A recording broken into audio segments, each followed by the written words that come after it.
Hello everyone. तो आज के इस वीडियो में मैं आपको बताने वाला हूं कि अगर आप अपने ज़मीन का दाखिल खारिज भी अगर करवा लिए हैं और उसका रसीद भी अगर आप सरकार को दे रहे हैं, उसका लगान भी अगर आप सरकार को दे रहे हैं, तो भी आपका ज़मीन सेफ़ नहीं है। क्यों सेफ़ नहीं है और इस पे सुप्रीम कोर्ट का क्या कहना है, और यहाँ पर जो है दाखिल खारिज को लेकर के जो है दो व्यक्तियों के बीच में, दो पार्टियों के बीच में जो यहाँ पर विवाद बने क्यों रहते हैं और इसको कैसे सुलझाया जा सकता है। अगर आप ज़मीन खरीदते हैं तो ख़रीदने से पहले आपको क्या आप गलती कर बैठते हैं जिस कारण से आपका दाखिल खारिज को रद्द कर दिया जाता है और आपका दाखिल खारिज नहीं हो पाते हैं, और आपको जो यहाँ पर दाखिल खारिज ज़मीन खरीदने से पहले, रजिस्ट्री करने से पहले आपको क्या क्या चीज़ चेक करना चाहिए और इस पे सुप्रीम कोर्ट का क्या कहना है, इस वीडियो में हम आपको जो है स्टेप बाय स्टेप बताने वाले हैं। और दाखिल खारिज को लेकर के बहुत सारे आपके मन में सवाल जो क्रिएट हो रहे हैं इस वीडियो में आपका यहाँ पर क्रिएट होने वाले हैं, क्योंकि ज़मीन खरीदने के बाद आपका जो महत्वपूर्ण जो काम होते हैं वो दाखिल खारिज होते हैं।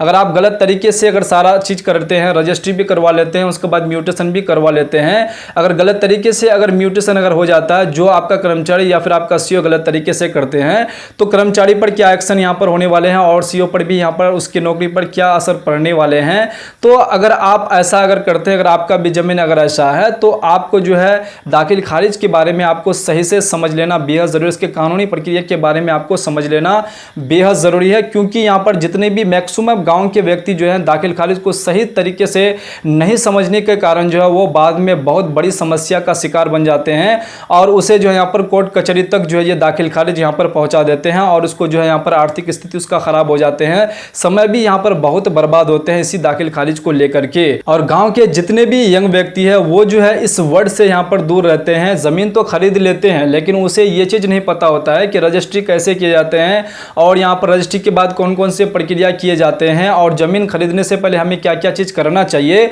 वो तो सालों का मेहनत से जो है पैसा जो कमाते हैं वो पैसा तो ज़मीन खरीदने में लगा देते हैं, लेकिन ये बहुत बड़ी वो भूल करते हैं। इतना पैसा लगाने से पहले वो जो ये चीज़ नहीं सोचते हैं कि जो ज़मीन, जो प्रॉपर्टी हम जो खरीद रहे हैं, जो ज़मीन जो प्लॉट खरीद रहे हैं वो सही है या गलत है, ये चीज़ वो चेक नहीं करते हैं। तो इस वीडियो में हम सारा चीज़ बताने वाले हैं। अगर आप एक यंग व्यक्ति हैं और आप अगर गाँव से अगर बिलोंग करते हैं तो आपको ये वीडियो देखना बेहद ज़रूरी है, ताकि आप भी कोर्ट कचहरी से बच जाएँ और आप भी जो है बहुत ही परेशानी से बच जाए। अगर आप जहाँ भी प्लॉट ले रहे हैं, अगर वहाँ अगर आप घर बनाना चाह रहे हैं, अगर आप चाहते हैं कि घर बनाने के बाद हमें कोई भी समस्या, कोई भी दिक्कत ना हो और घर हमें तोड़ना ना पड़े, तो आपको जो है यहाँ पर दाखिल खारिज के बारे में जो सही तरीके से समझ लेना बेहद ज़रूरी है। अगर आप इस चैनल पर नए आए तो चैनल को सब्सक्राइब जरूर कर दीजिएगा। तो चलिए वीडियो को करते हैं स्टार्ट और जानते हैं कि दाखिल खारिज क्या है और दाखिल खारिज करना क्यों ज़रूरी है। सही तरीके से अगर दाखिल खारिज नहीं होते हैं तो यहाँ पर क्या यहाँ पर आपको दिक्कत हो सकते हैं और इस पर सुप्रीम कोर्ट का क्या कहना है। तो चलिए सबसे पहले आपको मोटा मोटी ये चीज़ समझ लेना बेहद ज़रूरी है कि दाखिल खारिज होता क्या है। देखिए, दाखिल खारिज और म्यूटेशन जो होता है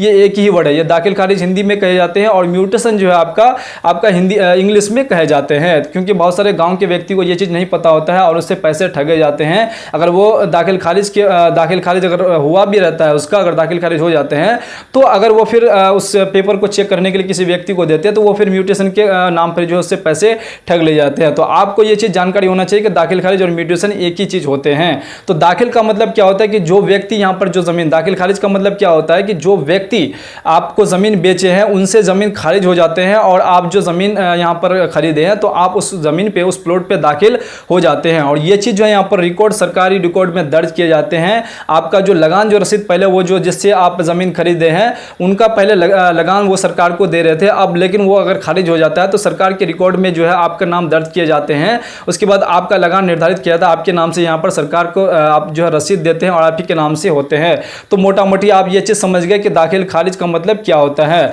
अब दाखिल खारिज जो है यहाँ पर जो है क्यों करना ज़रूरी हो जाता है, दाखिल खारिज करवाने के बाद भी आपका दाखिल खारिज क्यों रद्द हो जाते हैं। तो दोस्तों, अगर आप गलत तरीके से अगर दाखिल खारिज करवाते हैं, मान के चलिए आप गलत तरीके से जो है मुंशी से या फिर कार्तिक से आप जो है गलत तरीके से फर्जी वाले से जो है ज़मीन का रजिस्ट्री करवा लेते हैं और ये चीज़ करवाने के बाद फिर अगला प्रोसेस जो आप करते हैं वो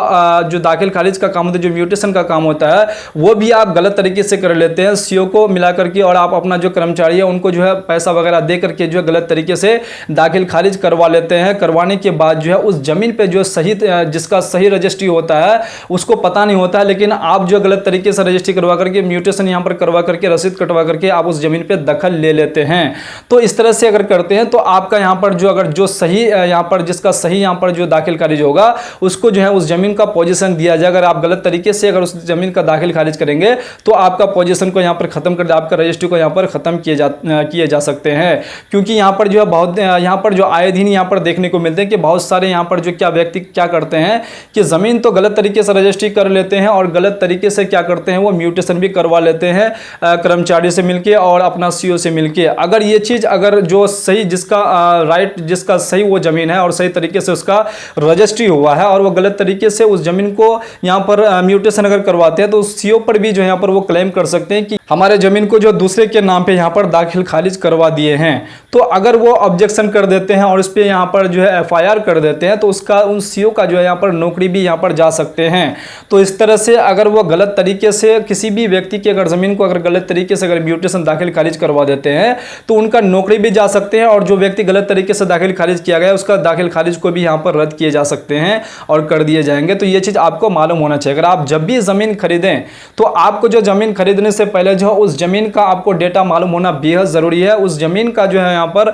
कौन सा प्लॉट नंबर है, खाता कौन सा है, खेसरा कौन सा है, सही तरीके से आपका रजिस्ट्री हो पा रहा है कि नहीं। क्योंकि आपका जो यहाँ पर सालों का पैसा आप यहाँ पर सालों का मेहनत का पैसा आप लगाते हैं जमीन खरीदने के लिए और घर बनाने के लिए। जैसे ही आप जो गलत तरीके से अगर मान के चले आपका गलत तरीके से रजिस्ट्री होता है, आपका मकसद ये नहीं रहता है कि हम जो जमीन खरीद रहे हैं वो हमारा गलत तरीके से रजिस्ट्री होगा, लेकिन जो बेच रहे हैं और जो मुंशी है वो गलत, दोनों मिलकर जो है आपका जो है रजिस्ट्री गलत कर देते हैं। गलत तरीके से रजिस्ट्री करके आपसे पैसे यहाँ पर ऐंठ लिए जाते हैं, आपसे पैसे ले लिए जाते हैं और आप उस क्या करते हैं आपको पोजीशन भी दे दिए जाते हैं। जो प्लॉट पे आप रजिस्ट्री किए हैं उस प्लॉट को आपको पोजीशन भी दिया, तो बाद में आपको पता चलता है कि हमारा रजिस्ट्री गलत हो गया है, हमको प्लॉट सही नहीं दिया गया, खाता सही नहीं दिए गए हैं। तो इस तरह से आप फंस जाते हैं। फिर आप उस प्लॉट को खरीदने के बाद आप सोच रहे हैं कि हम दाखिल खारिज भी नहीं करवाएंगे और ऐसे हम घर बना लेते हैं। तो जैसे ही आप घर बना लेते हैं तो आपका उस प्लॉट का जो अगेंस्ट पार्टी होते हैं वो आपको यहाँ पर क्या करते हैं उस पर आप पे ऑब्जेक्शन कर देते हैं और आपको यहाँ पर घर तोड़ने के लिए बोल दिया जाता है और आपको घर तोड़ना भी यहाँ पर पड़ जाता है। तो अगर आप जब भी जमीन खरीदें तो खरीदने से पहले आप जो है यहाँ पर क्या करें, जो भी जमीन आपको दिखाए जा रहे हैं कि ये हमारा जो रास्ते के बगल वाला प्लॉट है, इस प्लॉट को हम बेचना चाह रहे हैं और ये प्लॉट आपका यहाँ पर आपको हम देने वाले हैं। तो ये चीज यहाँ पर समझ में आ जाता है। तो आने के बाद आपको करना क्या चाहिए, उनसे पेपर लेने के बाद आपको जो है यहाँ पर उस प्लॉट को जांच कर लेना चाहिए। किसी अमीन को बुला करके जो उस प्लॉट को वेरीफाई कर लीजिए कि जो प्लॉट यहाँ पर हमें दिखा रहे हैं वो प्लॉट जो नक्शा पे और उसके पेपर पे भी देख लेना है कि ये प्लॉट जो उसके नाम पर, उसके केवला में, उसके खतियान में है कि नहीं। ये सारा चीज अगर हो जाता है उसके बाद आप रजिस्ट्री जब करवाने के लिए जाएंगे तो खाता खेसरा जो आपको यहाँ पर अमीन साहब जो वेरीफाई करके दिए वो भी आपको देख लेना है। देखने के बाद अगर सारा चीज सही रहता है, खाता खेसरा रकबा कि कितना रकबा उस प्लॉट में है, तो ये सारा चीज होने के बाद अगर आप रजिस्ट्री कर लेते हैं तो करने के बाद आपको जो है यहाँ पर उस जमीन को म्यूटेशन अगर आप कर लेते हैं तो आपको कोई भी यहाँ पर दिक्कत नहीं होने वाले हैं। अगर आपका मोटिव ये नहीं रहता है कि हम इसे गलत तरीके से हमें रजिस्ट्रिंग गलत तरीके से हमें जो है यहाँ पर दाखिल खारिज म्यूटेशन भी नहीं करवाना है, तो आप जो है ये प्रक्रिया आपको अपनाना पड़ेगा। अगर आप ये प्रक्रिया अगर प्रक्रिया आप अपनाते नहीं है तो आपको जो है यहाँ पर क्या करना पड़ सकता है, आपका घर भी तोड़ना पड़ सकता है और आपको उस जमीन से बेदखल भी किया जा सकता है। तो इस पर सुप्रीम कोर्ट का यह कहना है कि अगर कोई भी व्यक्ति अगर गलत तरीके से अगर जमीन का रजिस्ट्री करते हैं, अगर उस पर अगर कोई दूसरा व्यक्ति उस पर ऑब्जेक्शन कर देते हैं और सीओ भी अगर गलत तरीके से अगर उस जमीन को अगर गलत तरीके से अगर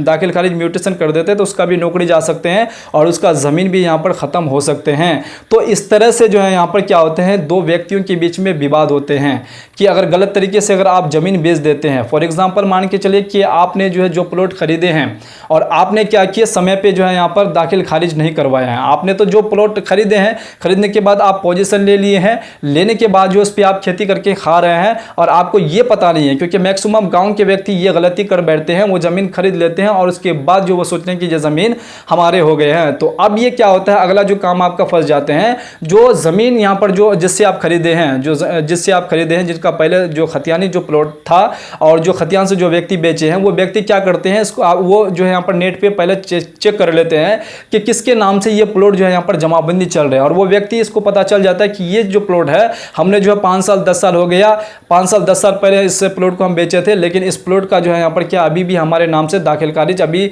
नहीं हुआ होगा, जिस कारण से अभी भी ऑनलाइन दिखा रहे हैं हमारे ही नाम से और उतना ही जमीन दिखा रहे हैं। तो वो क्या करते हैं, उस जमीन को बेच देते हैं दूसरे व्यक्ति को, और वो दूसरा व्यक्ति क्या करते हैं, उसको दाखिल खारिज म्यूटेशन सारा चीज करवा लेते हैं। उसके बाद वो अपना अमीन ला करके क्या करते हैं, उस प्लॉट को वेरीफाई करते हैं और आपको पता चलता है कि ये जमीन फिर दोबारा यहाँ पर बेच दिया गया है। इस बीच में क्या होता है कि फिर दोनों के बीच में यहाँ पर विवाद होते हैं, लड़ाई मार यहाँ पर झगड़ा होते हैं और आपको यहाँ पर बहुत ही यहाँ पर परेशान करते हैं, आपको बहुत ही टॉर्चर कर रहे हैं। तो आपको ऐसा नहीं करना है। आपको अगर जब भी जमीन खरीदे तो सही तरीके से आप उस जमीन उस प्लॉट को वेरीफाई कर लीजिए, अच्छे तरह से रजिस्ट्री करवा लीजिए। उसके बाद अगला काम जो आपका म्यूटेशन आपको अच्छे तरह से करवा लेना है, क्योंकि बहुत सारे लोग गलत तरीके से म्यूटेशन दाखिल खारिज करवा करके उसका रसीद भी कटवा लेते हैं और वो सोच रहे हैं कि ये जमीन हमारे हो जाते हैं। तो ऐसा बिल्कुल नहीं है। अगर गलत तरीके से अगर सारा प्रक्रिया हुआ है, अगर आप उसके अगेंस्ट अगर आप उसके खिलाफ अगर आप एफआईआर करते हैं, उसका रजिस्ट्री को यहाँ पर रद्द किए जा सकते हैं। ये सुप्रीम कोर्ट का यहाँ पर मानना और ये कहना है। तो आपको इस तरह की जानकारी आपको रखना बेहद जरूरी है, क्योंकि गांव के मैक्सिमम जितने भी यंग व्यक्ति है वो इस तरह की जानकारी से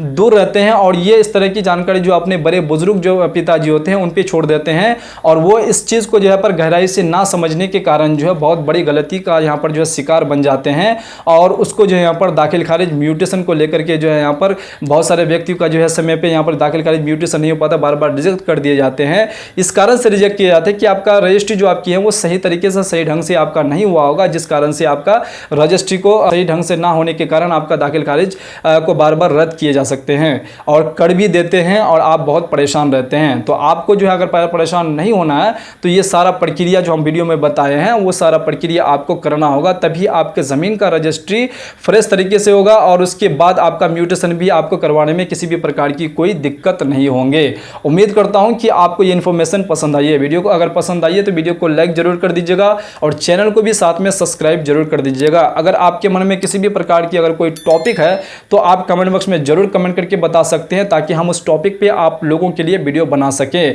क्योंकि ये चैनल आप लोगों के लिए जो है यहाँ पर बनाए गए हैं और इस चैनल पे जो है इसी तरह से जमीन से रिलेटेड यहाँ पर जानकारी आप लोगों के लिए हम प्रोवाइड करते रहते हैं। तो चलिए फिर से इसी प्रकार से हम दूसरे वीडियो में दूसरे कंटेंट के साथ मिलते हैं। तब तक के लिए आप अपना ख्याल रखिएगा। जय हिंद, जय भारत, वंदे मातरम।